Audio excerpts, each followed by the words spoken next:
IVM. Hi everybody, just wanted to ask everyone for a quick favor. We're running a brand survey right now and would really appreciate it if you could let us know what you think about the advertising on IVM. Go to ivmpodcast.com/survey and do let us know. As part of this, we'll be selecting 10 random participants and sending them some IVM swag, so do fill out those surveys.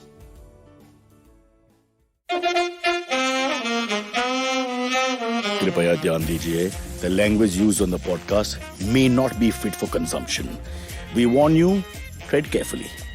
But listen, yaar, don't be so conservative.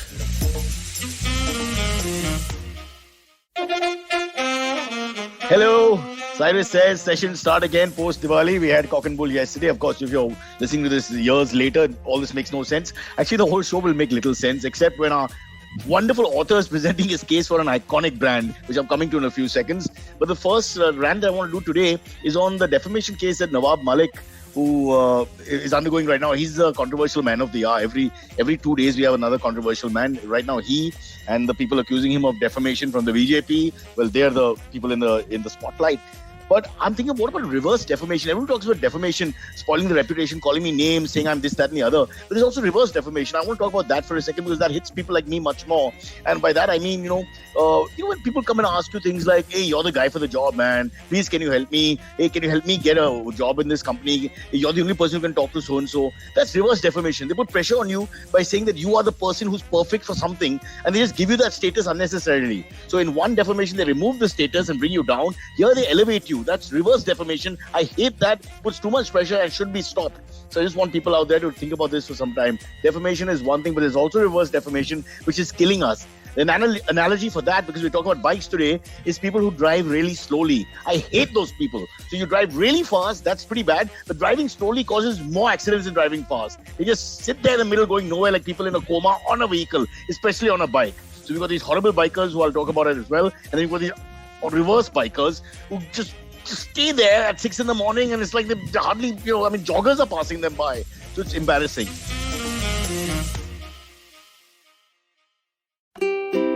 Habits? Routines? How exactly do they help us get better? Well, to simplify it for you, tune in to the Habit Coach podcast. I am Ashdin Doctor and I'm going to be here to help you get better daily with some simple, easy to do habits that you can easily adapt to your life. So tune in to the Habit Coach podcast from Monday to Friday because I believe that awesome lives start with awesome habits. We have a wonderful guest. Let me get straight to him. He's written a book called Indian Icon, a cult called Royal Enfield. Here he is. His name is Amrit Raj. Lots to talk about. But first, is your first name Vijay? I couldn't resist that. Vijay Amrit Raj. I'm sorry. And that's my vintage as well. Huh? Today, 20-year-olds who listen to the show will be like, what? But yeah, I couldn't resist it because Amrit Raj was just too much for me. Sorry about that. It won't happen again. Quick background on Amrit Raj. He was a national editor with Mint and led the newspaper's National Corporate Bureau till April 2019. The wife loves Mint, absolutely devours it. And I make sure she's the male in the relationship in a stereotypical way before people send me letters. And so she always wants the the Mint. And I'm the kind of person to make sure that nobody touches the Mint because I use all the newspapers between you and me for the dog droppings that I have to pick up early morning. So I make sure Mint doesn't get into that business whatsoever. No pun intended. Amrit, welcome to the show. But you're talking about, I want to first just mention before we start and go into your life and this lovely book and the great iconic bike you're talking about. I want to just quickly mention, we've done a lot of bike bashing on this show. Okay, but it's a class issue. I'll be honest and straightforward, it's a class issue. I don't mention which class, but there's a problem with certain types of bikers. Not Royal Enfield guys who go from Kanyakumari to somewhere in Chennai and back. Those are different. Those are legendary bikers. I have a lot of time for them. I'm talking about these bikers who go up the one-ways, delivery boys, people who, for some reason just think the bike is a weapon. And so they go left, right, zigzag, cut you. Just while driving here to my office in the morning, a guy just came sideways at a signal for me. In front, we were at a red light, but he came sideways. I'm like, why are you going sideways? The road is this way. You can't go this way. It's ridiculous. So just off the, I don't want any criticism later. So I'm just saying that's a different type of biker. This country is divided in so many ways. We will polarize it further. Now let's talk about the glorious, beautiful bike. Amrit, please cut me at any point. But I want to just two things. We go through the book totally as much as we can in this much time. But a quick word about your background, including the personal touch from your side, which made you bike crazy, not just the corporate side? Sure. So I'm a trained journalist, but then my skill always lied in storytelling. So I kind of took a detour, and now I'm a brand marketing person Which is storytelling in a non-stop way, permanent basis. Yeah. Absolutely. At the end of the day, you have storytelling behind everything. Right now, what you and I are doing is essentially telling stories. So I think that's been the biggest skill that I've had, and I thought I should try different things. So I kind of took a complete detour from journalism and got into corporate world. So I work for a startup called ZWork Manufacturing. It's a manufacturing unicorn, India's only manufacturing unicorn. That's before this, I've been a journalist. Yeah. Sorry, Amrit, but I just want to know the Bike Connect, is it personal? Before you got into the sort of business, No. Are you bike crazy like some of my Parsi cousins who put the bike into the house and the wife is in the garage? I mean, these are real stories. These are not jokes. Yeah. No, I'm not a biker guy. I'm mostly a person who has like deep interests in corporate history and brand stories and how a particular brand is built. And if you actually look around India, there aren't many consumer brand which could actually go outside of India and make a mark for themselves. I mean, you could just count them on fingers, right? I mean, of course, you have the Tajes of the world and all, but they are very niche and caters to a particular segment of the market. But at a mass level, at a mass premium level, you don't have an Apple or a Nike, or an Off-White or a Patagonia. You don't have such brands who could go out and spread their wings. So that's the level of interest that I have in finding such brands. And unfortunately, we do have a lot of brands who have this potential, but nobody talks about it, right? Would a cruise ship be a brand for India? No comment. Yeah. Okay, just to put it straight, so you're more the storyteller, interested in the corporate story that happens, but you've taken a brand which I think Royal Enfield is one of those brands which just has a great sort of status. Yeah. Even for those who don't like bikes or no bikes or not in the world of bikes, it's just got that elevated status. It's not just a bike. It's always been something special. Maybe it's in the name also. I also quickly want to just ask you, I noticed a lot of foreigners like the Royal Enfield. From my biker friends, I get a lot of information about this. And one of my workout partners is crazy about bikes. And they just die for the Royal Enfield. So before you just jump into anything, can you just explain to me, what is the connect? You just mentioned that the brand that, is heard beyond India's shores as well. What would be the connect? I mean, with this bike? The connect is basically, it's very simple, right? When you land in India as a foreigner, you're used to riding heavy motorcycles, and then the next thing that you want to do is you want to live a hippie life. You want to go to the Himalayas. You want to go to Bhutan and ride around the country. Yeah, you can't be riding on a 125cc motorcycle. So only affordable option that you have is Royal Enfield. You can't be buying a Harley Davidson or a Ducati or a Triumph for like 3 months. So it's very simple. So that's the first motorcycle that you go to. And having said that, Royal Enfield has got very proven capabilities in terms of riding in the hills. It doesn't break down as often. I mean, it does break down a lot, but as compared to others, it's a fairly well sturdy bike, no doubt. Yeah, sturdy bike. Yeah. So I think that's the biggest reason. Yeah. I think the only rival on that area, not as a bike completely, is the Yazdi. Well, again, I'm not a bike nut, but whatever I know, Yazdi gives you not too much. It gives you one thing. It'll just last. It's basically that's what they give you. It's not going to be the fastest bike ever. So let's now go into the book completely. It's a cult called Royal Enfield. It's like that famous Caribbean author wrote about cricket. What do they of cricket know? Only cricket know. So this is the bike is much more than a bike, obviously. It's a cult. There's so many, I think there's so many groups around it now on the internet as well. They worship the Royal Enfield. Like it's one of those, how we have German Shepherd groups and people who worship left-handers and all. Like the Royal Enfield is right there. Just give us a little background about the entire book. I mean, I think the first bit that we've got was supplied to the Indian Army in 1952, which sort of pushed the sales along a little bit. So you tell us. So, Royal Enfield has a very interesting and deep connection with India.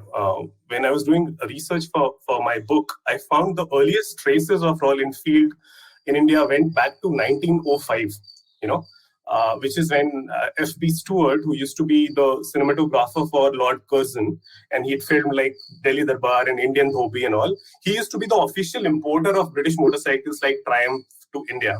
And he had also imported around 80-90 units of Royal Enfield back then. And then when you start looking at traces, where do you have Royal Enfield in Indian history? Then you find a bike race that happened sometime around 1913, between Calcutta in West Bengal to Gaya in Bihar. And Royal Enfield participated in that race and finished on the podium, first and second position. And then I found a letter by the son of the founder of Royal Enfield, Major Smith, who was in the British Army.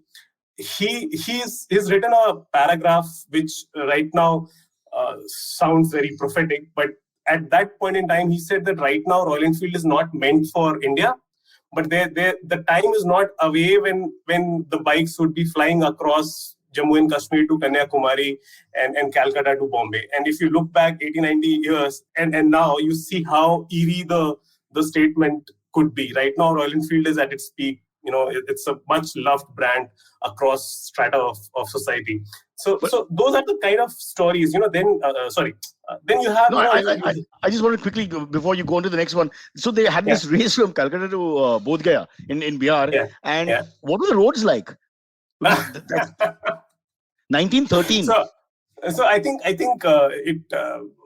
it was the GT road, a part of the race, but I'm not entirely aware of the route that they took. But it speaks of volume of the bike that all kinds of terrain. Yeah. There are images, there are photographs where you have dhoti-clad Indians like us standing on the sidelines of the track, and the Britishers racing past them.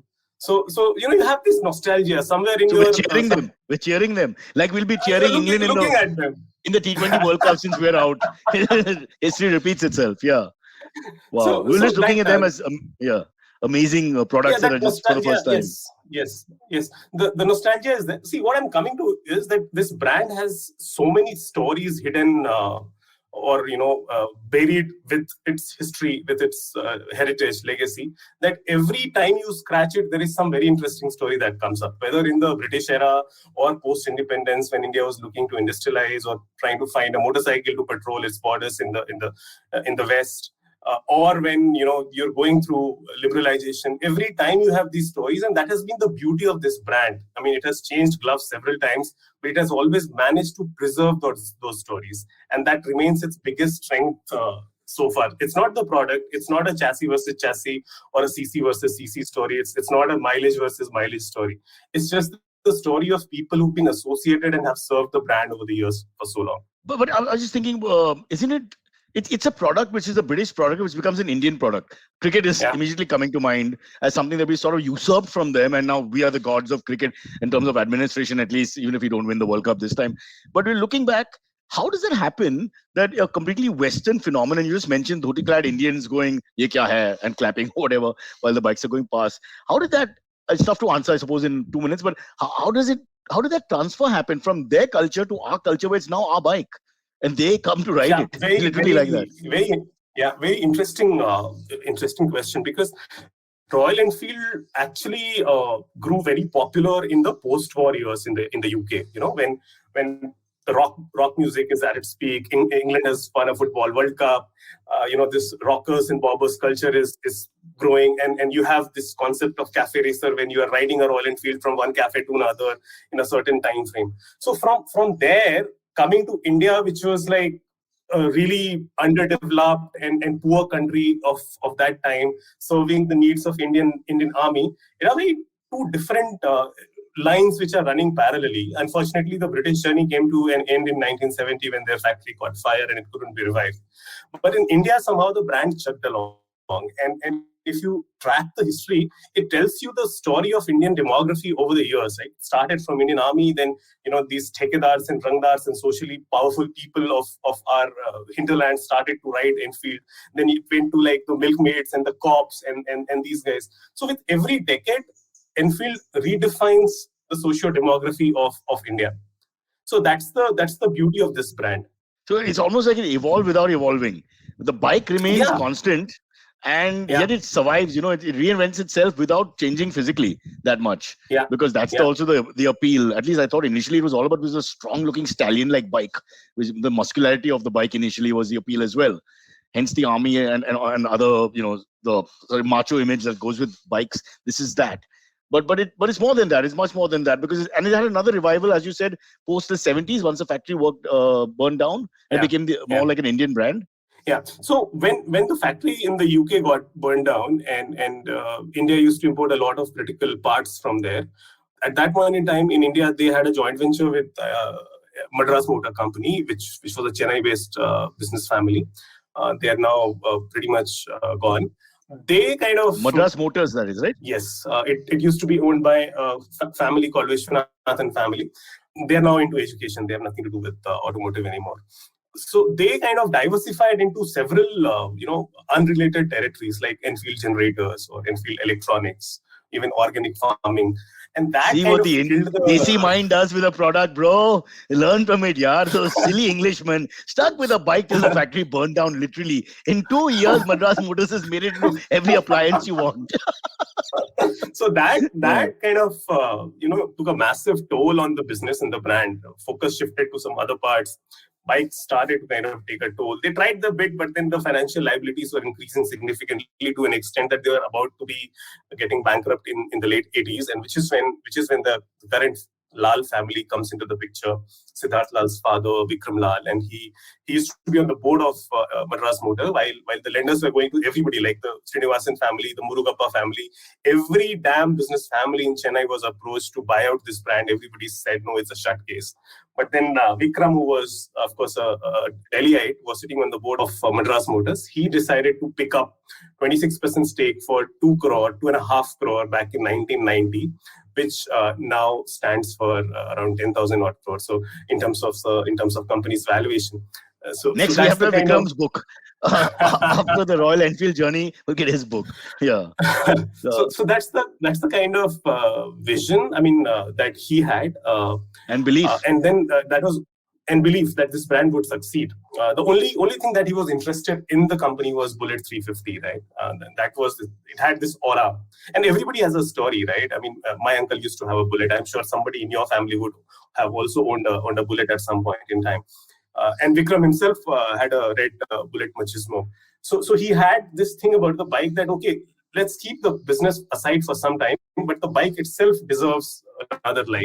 And that's when the revamp and turnaround started. But then Vikram also was fighting with, health. He had some heart issues and he couldn't kind of turn it around properly, which is when the proper Bollywood style, a 25-year-old, his son, all over the place in his life, doesn't know what to do. And then he comes in and he realizes that his father wants to sell off this company.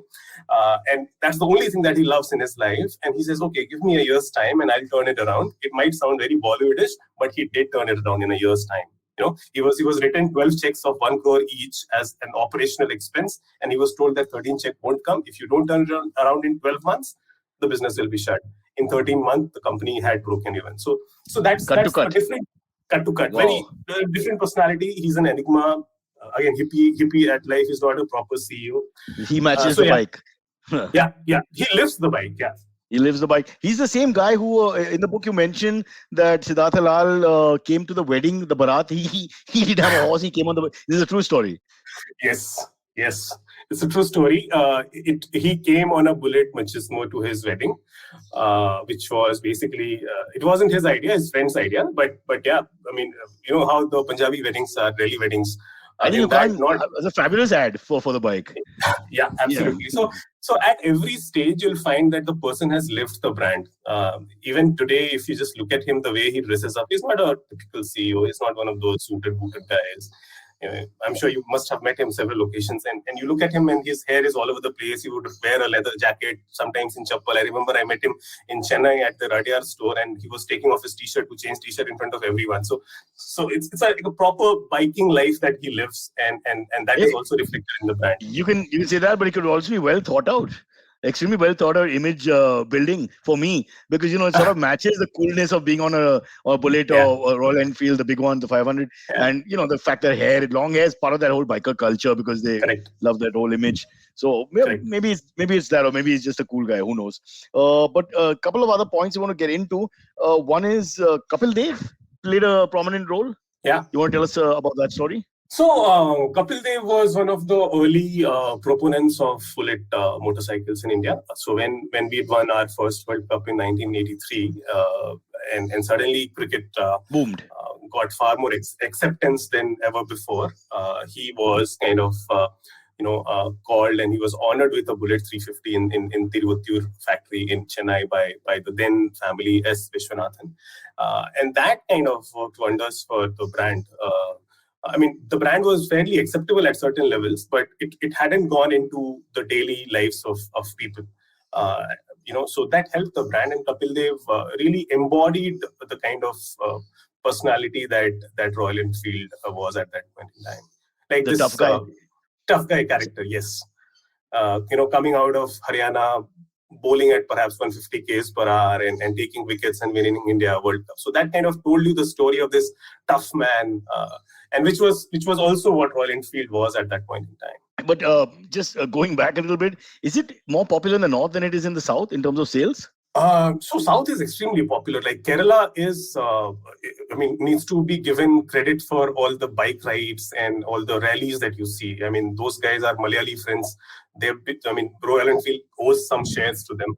I think they started the culture of going around riding from, say, Kerala to all the way to Ladakh. And then it slowly picked up. But I think market is pretty much divided between North and South. South is equally big. Like I am now in Bangalore, and I see folks here riding all the way to Bhutan and then Western Ghats, and that happens every weekend. But as India liberalized, Amrit, I'm sure you've written about this, the liberalization that happens in 90s, post-90s, etc. Yeah. You've got suddenly all this competition. Yeah. Even things, you mentioned Triumph, Norton, all these things are sort of available. So suddenly you've got all this because this is a high brand. Mm-hmm. I suppose that it starts fighting more with the super bikes of the world, which are now available as well.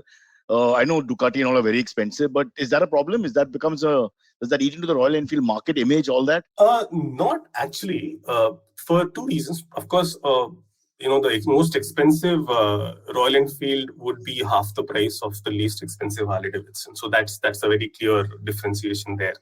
The other part, actually, these brands have actually helped Royal Enfield, because when you're aspiring for a 10 lakh rupees bike, it's the middle brand.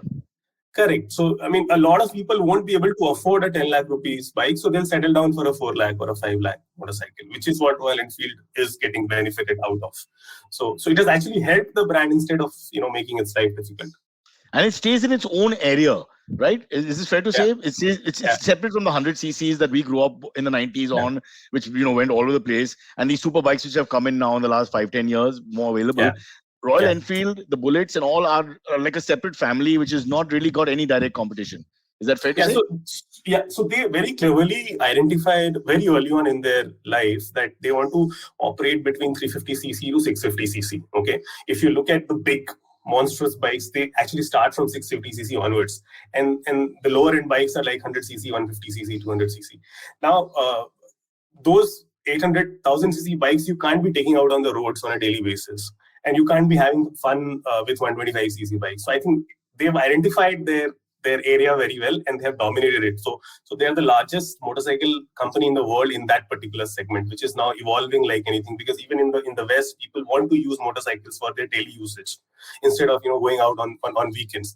I think this space that they have found and captured is going to serve them well for years to come. Okay, let's go back to the book. Are there any personal stories that come out from people, not necessarily famous people like Kapil Dev, but personal stories, their alliance to the bike, what the bike really meant to them, sort of things that they've done that you can take us through a couple? Yes, so several stories. So let me also just state that this book is as much about the people who have served the company in their unofficial capacities than the people who have served in official capacities. I've found mechanics who've been associated with this brand over years, like over generations. Their second and third generations are into it. Similarly, I found this guy called, he's popularly known as Bullet Money. His name is actually P. Thankamani. He's from Kollam in Kerala. And he can't speak any language apart from Malayalam. But he would get customers from all around the country, outside of country like Australia and England, to get their Royal Enfields fixed, right? And those customers would come and they would say, okay, the bike is making noise of kit. Superb. And he would understand that language, right? He's not able to converse in English, but he would know what the problem is. And that guy's story itself is very inspirational, because he came from a well-off family, but he wanted to be a mechanic to fix Royal Enfield, and his family threw him out of the system, said, you don't deserve us. And then he built a life for himself so far he has fixed around, I think, 250,000 Royal Enfields, and he has trained around 800 mechanics who could fix Royal Enfields. And now he is passing on his legacy to his daughters. You're kidding. No, I'm not. You don't have women coming into this kind of stuff, right? But he wants his daughters to take up that legacy, and they are now helping the customer. So that's the kind of and that guy has nothing to do with Royal Enfield, right? I mean, he's not sponsored by the company, or he's not on the payroll, but he's kind of managed to live his life. He's around 60 odd years now. Live his life with Royal Enfield. Similarly, there's one guy called Manne Blind in Bhopal. The guy lost his vision at 20. Okay, but before that, he had learned to fix Royal Enfield motorcycles. So he could just touch and find out what the problem with the bike is, and he'll solve that problem. Are you So you serious? have these kind of stories. Yes, you have these kind of and then there's very celebrated guy called Bobby Singh, who basically just finds these deserted Royal Enfields and restores them and sends them out of the country. He picked up one motorcycle from Moga, restored it, and then sent it to a customer in Paris, which it now stands outside of a cafe in Paris.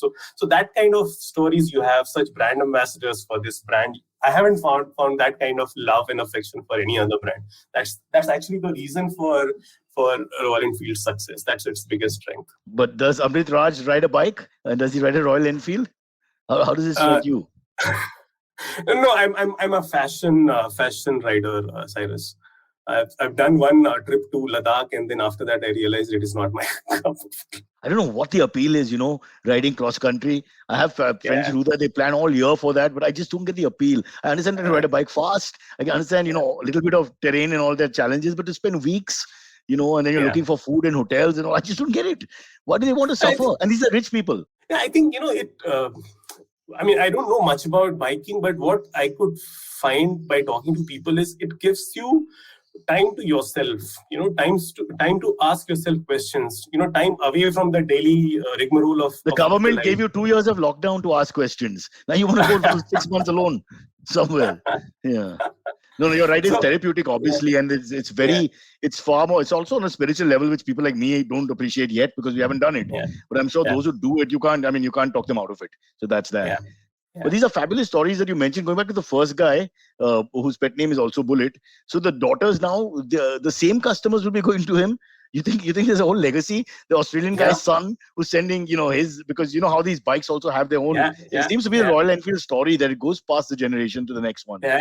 Yeah, you have such stories. So one of the motorcycles that he's serviced is now in the third generation of a family. So there's a 1955 Bullet that he still services. Wow. So it was owned by the grandfather. Now it is being, it's with the grandson. So you have those stories all around the country. 1955 to 2021. So, folks, that means better than the Congress in terms of scorecard. Riding strong. Not that Amrit is politically aligned to anything.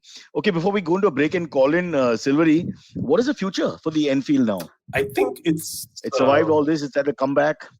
Yeah, I think they are at a very interesting crossroads. They've kind of achieved a lot of success in India, and they've also been very clear that Enfield's life doesn't end in India, and it has to kind of go outside of the country and spread its wings. That they've tried to do for the last 5 years, but then there are certain things that haven't gone their way. They've also got certain things wrong. So I think the biggest challenge that they're facing is that at one point in time, Enfield had an aura because maybe one out of 100 people would ride it. Now 15 out of 100 people are riding it, right? Oh, that's so terrible. You don't want, correct.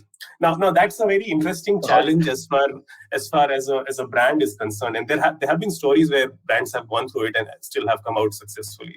For example, if you look at Apple, it's a mass yet premium brand, or a Nike, or a Red Bull, or so Royal Enfield will actually have to redefine the story that it wants to tell the world, especially outside of India. And once they are able to find that story, I think they'll be able to do well. So it has to become Janta it can't be Janta, but it has to be Janta in a sense. It has to appeal to everyone, but it has to have that aspiring Janta. Yeah. Wow, that's a horrible place to be in marketing. I'm just thinking that it's going one direction, you also go in the other direction simultaneously and find some sort of middle point. Just before the break, one last question. But what is the reason why would Amrit Raj really want to write about this brand as a narrator, a person who writes stories and all that? What was the thing that really stood out when you started on this whole venture? What appealed to you? So like in the beginning, I said I'm a trained journalist, and I kind of we looked at a part of a very vibrant newsroom under a great editor. We looked at several brands in the 2011, 12, and we found that there aren't many brands that could actually go out and conquer the market. So we made a list of brands, and we could have like 4 or 5 brands. One was Royal Enfield. The other was Good Earth, again from the same business family. Then you had Raymond, and then you had Haldiram's. And then unfortunately you also had Kingfisher Airlines. That's a different story. So a very handful of brands. Unfortunately, we do have brands like Old Monk, which are cult in themselves, but they have not gone and told their stories the way they should have.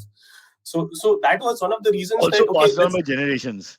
Also absolutely, just the kind of story that Royal Enfield has, like the old 60, but don't drink and ride. Let's be very clear about this. Don't trouble later. Yeah. Absolutely.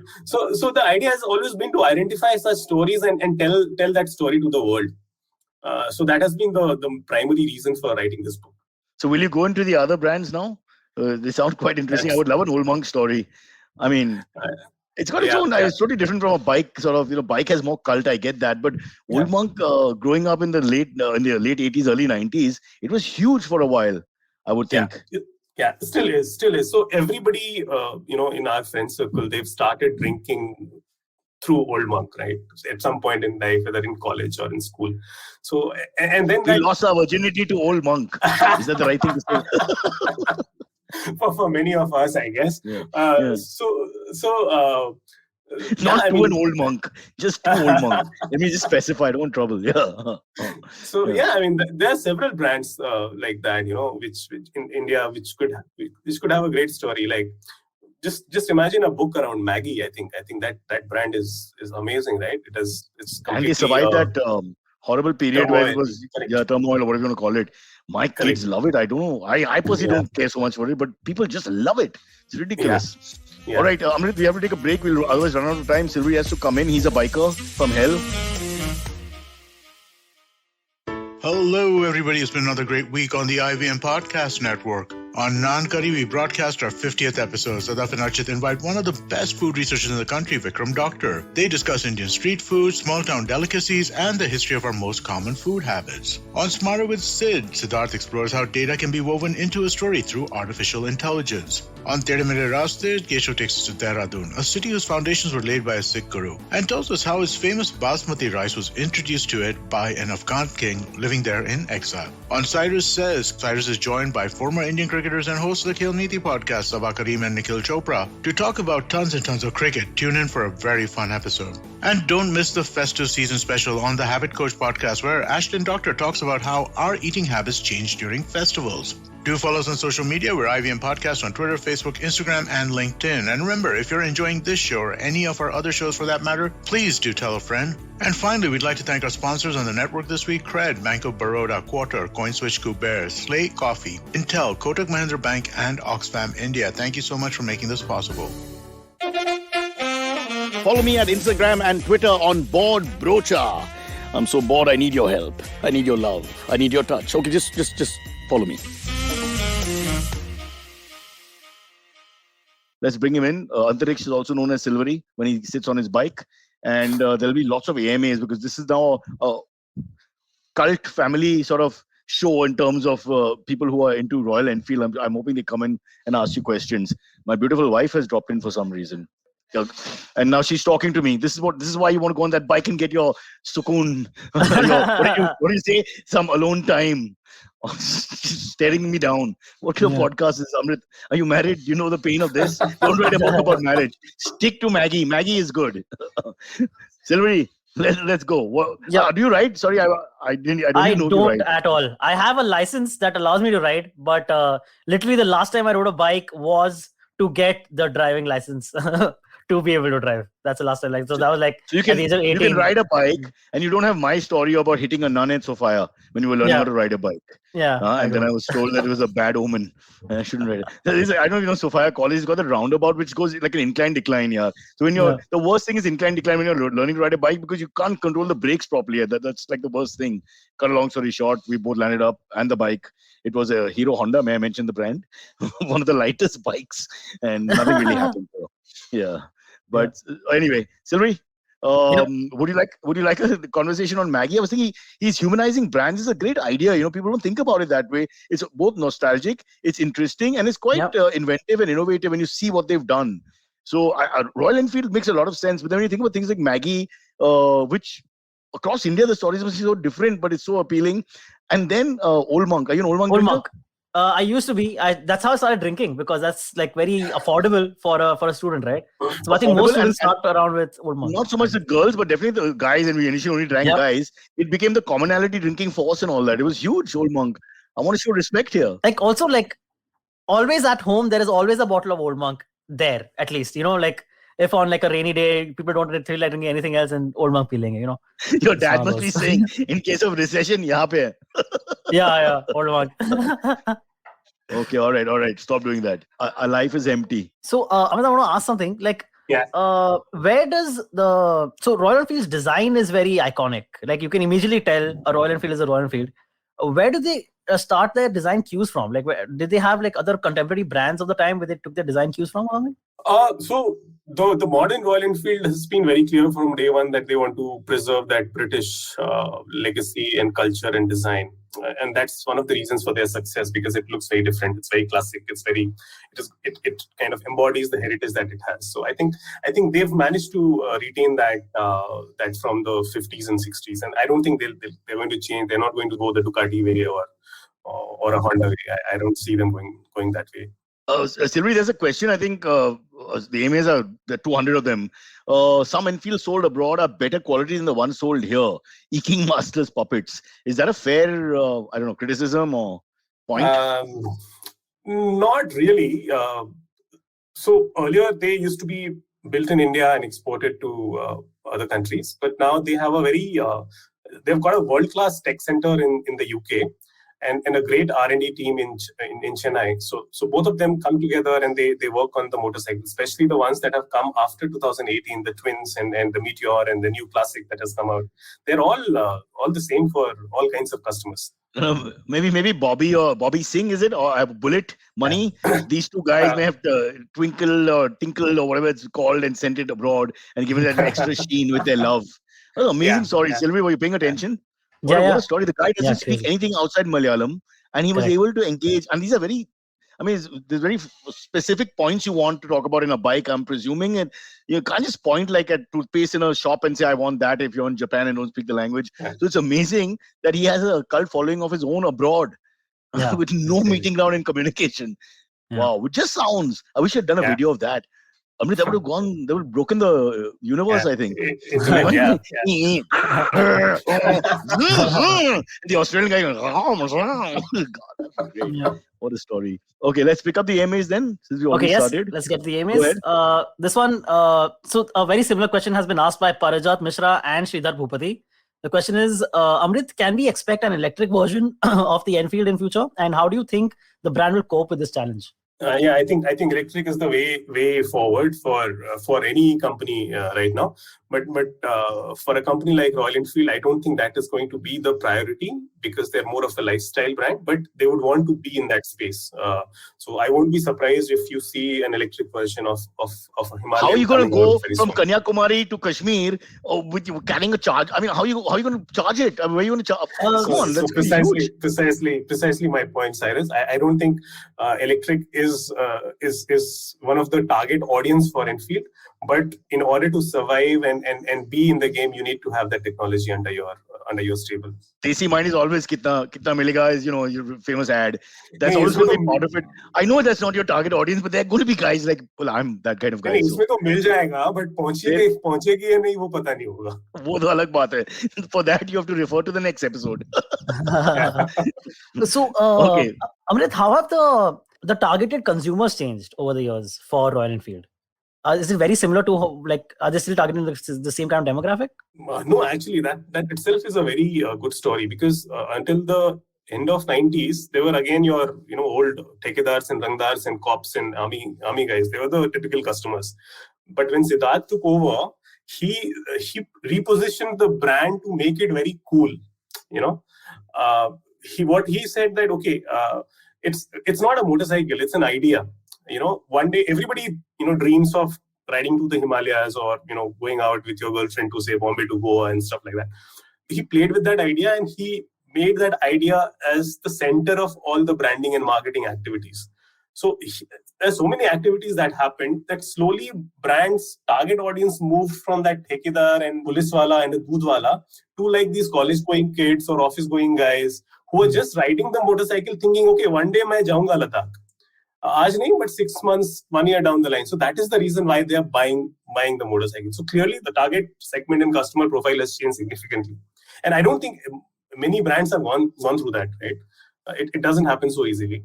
The only example that comes to my mind was perhaps the Land Rovers. If you look at the early history of Land Rovers, they were part of early English aristocracy, where they, if you watch Crown on I think Hotstar about the British Queen, she used to go hunting in a Land Rover because it was meant as a farm equipment. So from there to a place where Victoria Beckham is actually endorsing it and designing it, that's the kind of stretch that the brand has gone through. I think. What the hell was she hunting? Land Rover. I mean, they're real typical shikar. I'm just thinking. Anyway, there's a point here we have to take up. Prithvi says Maggi is a Nestle brand, though. Huh? So that makes it non-Desi brand. I don't know. Is that correct? Nestle is a Desi brand now only, I guess. Well, how do you? Yeah, I mean, its success is because of the fact that we ate in India, not elsewhere. Okay, and then there's go on. Sorry, you go on. Okay, no. Prithvi asks, what exactly led the shareholders of Royal Enfield to oust Siddharth Lal and then bring him back as CEO? On that you have to ask the company. Okay. What do you reckon?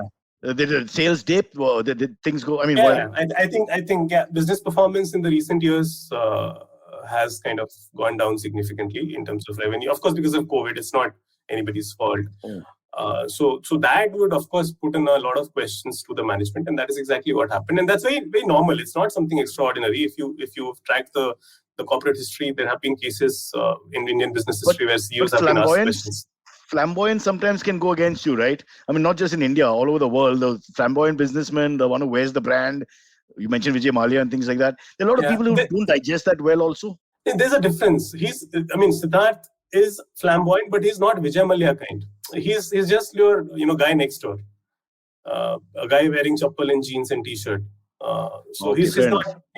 He's not trying to live in on a cloud. Okay. No. You wanted a Feral Mind question, Silvery, from the Feral Mind gentleman. Yeah. Okay. He says, Feral Mind asks, when I was young, I used to see dispatch riders on Royal Enfields.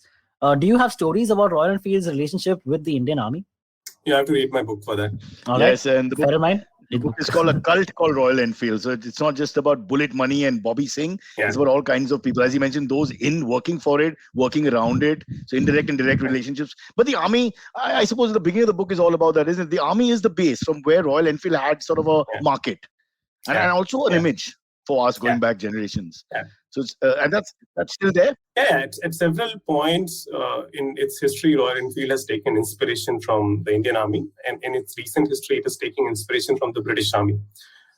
So there are stories. Do the Pakistanis also ride Royal Enfield because we have the same mother, so to speak?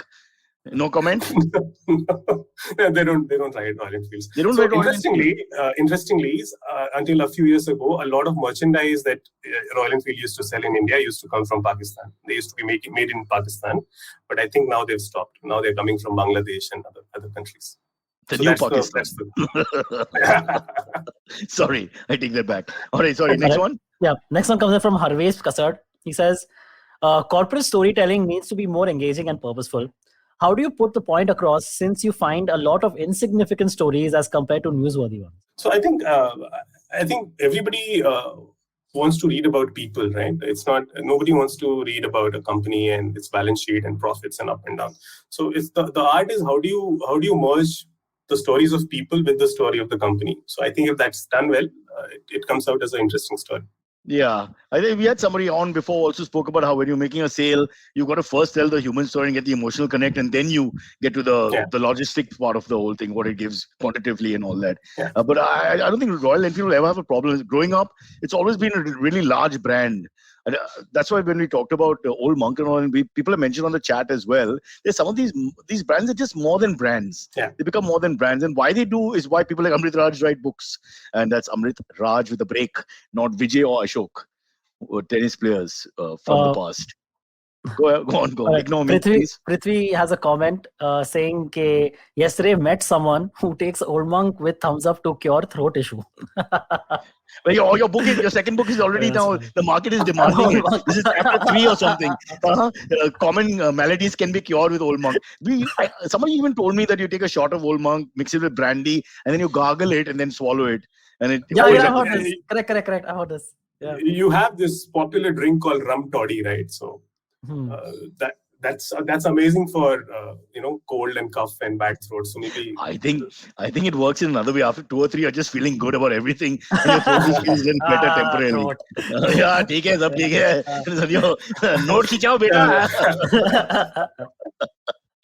Yeah. All right. I think Prithvi is also. Yeah, go on. Okay, next one. Okay, no, please. Prithvi has another question. You're saying?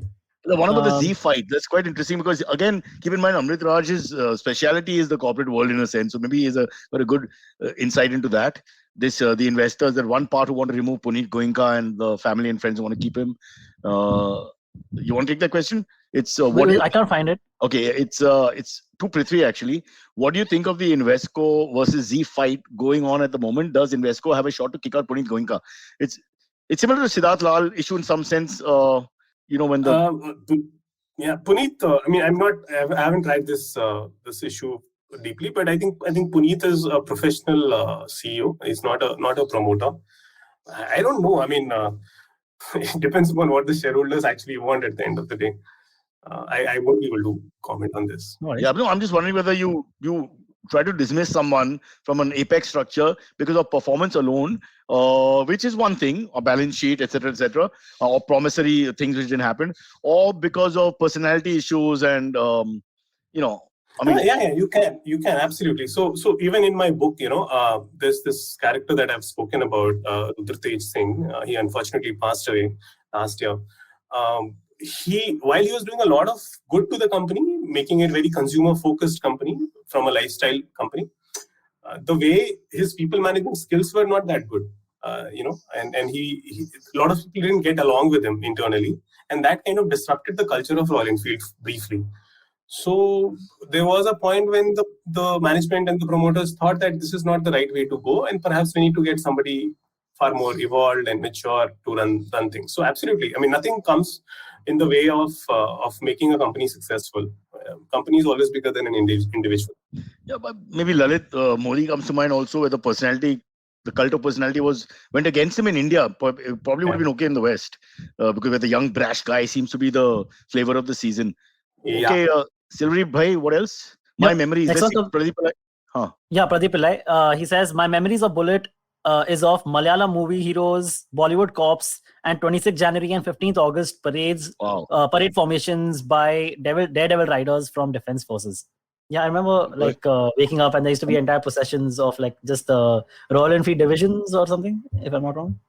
Right? And they used to have this formation where you had these white bullets, right? I think there's a woman sitting on it using her laptop just to show that how stable the Enfields are. So and it has been there for the longest time. And in Malayalam movies, right from the beginning, even today, I mean, there was one movie, I'm forgetting the name, where Dulquer Salman is riding the bullet. Forget Malayalam, you have Telugu and Tamil and Kannada movies. Everywhere you have Royal Enfields. In Bollywood, I mean, you have Katrina Kaif riding in Zindagi Na Milegi Dobara, and then Tanu Waits Manu, you have Angna. Several such stories. When Katrina comes to visit you in Powai, is it on the bullet, Silvery? Yeah. Sometimes it's on the bullet. Sometimes she gets her Range Rover and all. She gets some Old Monk sometimes. And you'll go fox hunting. Somebody's pointed out the animal hunting is fox hunting, which I find really unfair. The fox is this small. You have this huge Land Rover. What, they run over the fox? Okay, sorry. Terrible. I take it back. No. Move on. All right. This next one. Okay, this one comes from Smart Aleck comments. Go on. This one comes from Prasad Saloke. We've already kind of addressed this, but I'll ask again. He says, how has Royal Enfield changed or adapted itself to the competition like Harley Davidson? It's not I competing. don't think they're not competing. They've kept their own. They've kept their own bracket. I can't think of any bike that can rival them in India. Desi bike. Yeah. Immediately, like you said, it's more like 350, 400, 500 space is who's there really? Yeah. Yazdi, now but it's not the folks are coming in. Now the folks are coming in. Bajaj and Triumph have a joint venture for that space. Honda is coming in. But then I think Royal Enfield has a massive lead. Java has come back under there's a book called Royal Enfield, which is just released, bro. That alone is giving enough mileage, no pun intended, to the bike. Come on. Guest request for future Vijay Amritraj. Look what we got out of your name. Sorry, I missed that. There's a guest request for the future, Vijay Amritraj. They want. Who, by the way, used to endorse a BSA SLR bike. This is my generation again. Want to remind you. Yeah. I can remember that ad word for word. Yeah. All right. Pradeep Pillai also asks, he says 2 questions. Amrit, which is the next book in the pipeline? And is Bullet facing the twilight as physical books did with the advent of ebooks/Kindle? Next book is a big question, which I'm still trying to figure out. But book sales have kind of taken a lot of it, especially during the COVID and even now. Bookstores have opened, but people are not going back. A lot of bookstores are closed. So my earnest request would be to go to a bookstore and buy the book, if you could do that. A lot of people are buying on Amazon, but I think bookstores need to survive. Amrit, I'm telling you, for your next book, this is the market. These guys will go to your book. You go for these brands like Maggie and Oldmark, and you can put them all together in one book. 5, 6, there were 5, 6 options only from what you researched. Take all 5, 6. I'd love to read that book as well. I just think it's a real slice of India that people don't look at it from this perspective sometimes, how the corporate world and your culture meet right from your teenage years onward, sometimes even earlier with Maggie. I hope it's only in the childhood, because I know Silvery likes his Maggie even now, late at night. Yeah. That's the idea, Cyrus, to keep telling such stories. Yeah. So hopefully some stuff would come up. They're brilliant. I love that story you told us about Bullet Money. I mean, just imagine that visually. That's part of that should be made into a film. Yeah. And now he's got 2 educated daughters who probably speak 6 languages and completely westernized and dealing with these guys. They have no idea how talented the father was. I mean, literally, wow, that's just a fabulous one. Sorry, let's move on to the next. As a Parsi myself, says Himisha, I've seen the Royal Enfield and Bullets with uncles, and they're cleaning them. Very passionate. This is more about the Parsis than the Enfield, but there is a strong connect. Yeah. So like I said, everybody has a story around it. If nobody in your family is used Royal Enfield, you would perhaps have an early memory of a bullet going by your streets and lanes. What did you say? You are a storyteller. See, you engaged us again. What is 1971? You're taking us back. Okay. Yeah. Okay. This is for Cyrus. This is not related to Royal Enfield, though, but Girish Patil asked, Cyrus, what did you do of all your black money after demonetization? So 5 years of demonetization has just come up. See, I'm a very spiritual and sensitive man, and I agree this is a fabulous question. I sent my 70-year-old mother to stand in line. I thought that would be the right thing to do, A, for her exercise and vitamin D, and B, because I thought normally in India with seniors, the one thing we're good with seniors, we say, Auntie Ji Aaye and all that, but none of that happened because everybody sent their mother. So the whole line was filled with 70-year-olds. That was a horrible, horrible experience. No, our little cash that we make from the show, I put under the mattress. Because no action is happening over the mattress anyway, so might as well keep something under. 5 years of demonetization. Amrit Raj, any reflections for you? No, sir. Rather stay away from the political stuff. No, that's fine. We can ask. You can tell us from like a business analyst, business journalist point of view. The process of dealing with a situation where you had certain notes and you had to exchange them, etc. You remember any of that? How did you suffer? Or how did you? We were in the newsroom and we were told that Prime Minister is going to address the nation. Which is every second day, so that's not necessarily. Sometimes it's just look there, Mitro, and that's it. Sometimes that's it. But nobody had anticipated note ban. Nobody did. Somebody thought that we are declaring war on Pakistan and stuff like that. But this was completely out of the blue. And then what happened? after that is another set of stories that everybody has. I also stood in the queue like your mother, Cyrus. There you go. But you had your Royal Enfield at hand to lean on, at least from time to time. Let's keep bringing the brand back, and they deserve our love and respect. It's amazing how brands going to trying to patao us to a point where we stand up for the brand. It's like, the Indian cricket team or something. You suddenly become Enfield. Old Monk, the moment you mentioned it, I felt a little pain in my heart, that nostalgic hold of like an old girlfriend or something. And I think a lot of guys who are on the chat are feeling the same thing. You just touch a chord, literally. It's fabulous. So kudos to those brands. Well done. Whoever the hell, Mohan Meekan, I think. I can't remember now. Mohan Meekan. Yeah. All right, sorry. Let's go back to our interesting questions. Yes, sir. Okay. We're out of questions in the chat. So I guess we can just talk a little bit more about the brand. Okay, I did about the demonetization. I yesterday just saw a video about, so there were like the 4 main aspects that the government wanted to address, basically target through demonetization, right? They were like black money, fake currency. They had said there's a lot of fake currency in circulation. That'll get better. Then terror funding, because they said that a lot of terrorists get funding from fake currencies and black money, so that this will help in that also. And digital economy, making India a digital economy. And the only place where it has kind of worked is digital economy. Like, we became a more digital friendly country by about 30%. Okay, so 30% adoption of these things increased, but everything else, black money, fake currency, terror funding, didn't really get affected by almost at all that they thought. You're asking to make a political comment, Silvery. No, I'm just saying it's a comment on the efficiency of the idea, which is very political. So I would ask Amrit to duck that one as a lawyer. Let it go. Would you like to say something? I think the intent, was good. Intent is different to result. Fair enough. Execution could have been different. Next book is on diplomacy. Amrit, well done. You don't need me to help you. There are many questions, actually. I don't know whether you're not getting them. Cyrus, a word on Dravid as Team India coach, your expectations. Sridhar, are you a cricket follower? We're going to have a lot of chop and change now. Virat is going to step out of maybe all white ball as captain, definitely T20. And Ravi Shastri goes with him. His 5 assistants go. So we have fresh blood. What do you think of Rahul Dravid? The Mr. Perfect? I can't think of anything wrong. I'm a big fan of him. Like, he's been an idol. You're a Bangalore guy now, yeah? Yeah. No, even otherwise, like nice guys do come first, right? I'm from one of those. Yeah. So I think we should be able to benefit out of it. And since everybody knows that he's kind of gone through the roles, right? India A, under-19, and now the senior team.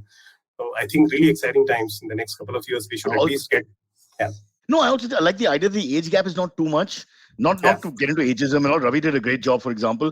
But I do think that you have to be sort of closer to the generation to sort of understand what's going on now, because that's everything, right? The whole topicality changes with every generation. So I think he's got his finger on the pulse. So while there's the orthodox side to him as a cricketer and planning, he's very well read. I think he's a very astute leader, not given enough credit for that. And he's just a guy who doesn't wear his celebrity on his, he's not a guy who pushes his weight around. So I think the Indian cricketers need that. They need they need that humility now a little bit. I think some of the boys too early are chest out and too many tattoos. Maybe a little bit of, tone it down a bit and just play more cricket. Yeah. You've got 40 years of tattoos after that. And Enfield. Silvery doesn't like cricket, so that sucks. Now everybody's asking for Vijay Amrit Raj. Amrit Raj. It's 2 separate names. Stop giving him. Did you ever get that in college and stuff? Because your name is. No, actually, I was named. My inspiration for naming me was Vijay Amrit Raj. My mama used you play tennis? Yeah. No, I know. My mama was a tennis player, and he was a big fan of Vijay Amrit Raj. So that's how. That's the story I was told. I'm not sure if the story is correct. Unofficially, world number 9. Yeah. Before the rankings came in, and Yeah. As good as ABC. Vijay, yeah. Bog and Connors. Bog and Jimmy Connors. Yeah. D would be a problem. I'm trying to think. Might be tough to find a D now after that. Yeah. ABC. Okay, last question then. Amrit Raj, brand IPL or ICC World Cup? Oh, nice. Is IPL ruining our chances of winning real? This is going to go on for some time. The people think IPL is the cause of our one poor performance. I don't think so. IPL has thrown up such good players, right, who are just making a direct entry into the Indian team and making an impact. Like Jasprit Bumrah and Hardik Pandya and all these guys. So I don't think IPL has any adverse Also, if you want to effect talk on- cricket specifically for a second, I think that batting first against Pakistan was huge problem. Unfortunately, Virat never can win a toss. Yeah. I don't know how to teach him how to win tosses. And I think that really, maybe Pakistan would have suffered if they were batting And first, let's just accept it. They were very good. They were very They were very clinical. good. And from that first On that over that bad day, Shaheen Shah, Afridi bowled, I think they were on top. Yeah. Yeah, Not for fair a enough. moment they let the tempo down. They Nope. just put their pedal When on the Rishabh gas. Pant and Virat were batting for a little while, there was hope. But then Rishabh just seems to be hitting every ball, then you just know he's going to go at some point. Yeah, Unless yeah. don't start me off. I've just stopped drinking Old Monk. I'm going to start again to get over this. Pradeep All Pillai right. has a question. He says, I have not seen any advertisement of Bullet on TV. Is that a strategy?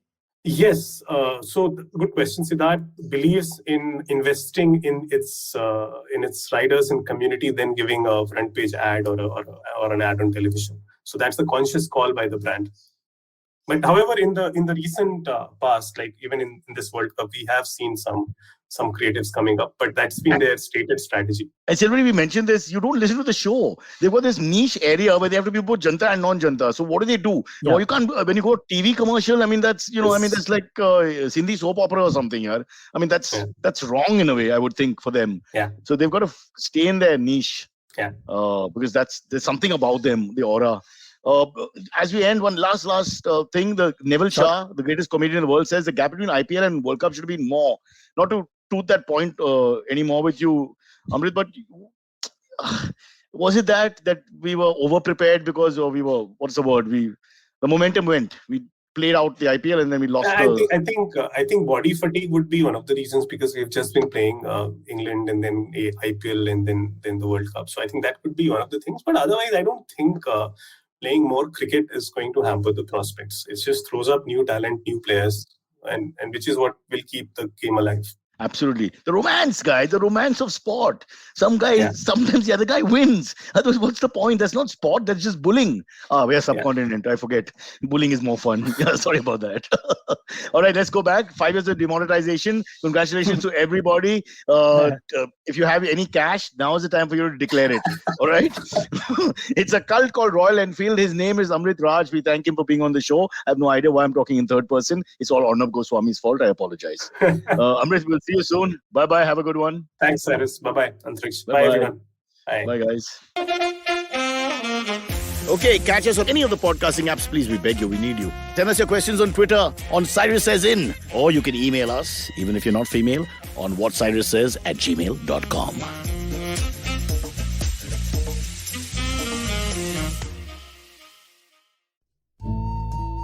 सफर, रास्ते, मंजिल और मुकाम अक्सर ये हमसे कुछ कहना चाहते हैं, पर हम हैं कि अपनी रोजमर्रा की जिंदगी में इन्हें सुनने से कतराते हैं। नमस्ते दोस्तों, मेरा नाम है केशव चतुर्वेदी और मैं आपको ले चलूंगा कुछ ऐसे सफर पर जहां आपको एक नया नजरिया मिलेगा सफर और मंजिलों को देखने का। आइए इन किस्से कहानियों में डूब जाएं, हर मंगलवार और शुक्रवार। Have you ever wondered where the business world is headed? How the ways in which we create, market and sell to consumers will evolve? Or if we'll ever go back to wearing pants while working? For answers to all of this and more, tune into Advertising is Dead with me, Varun Dugirala. Every Tuesday, as I talk to entrepreneurs, leaders and change makers from across business, media, marketing and beyond. You can catch all episodes of Advertising is Dead on the IVM Podcast website, app or wherever you get your podcasts from.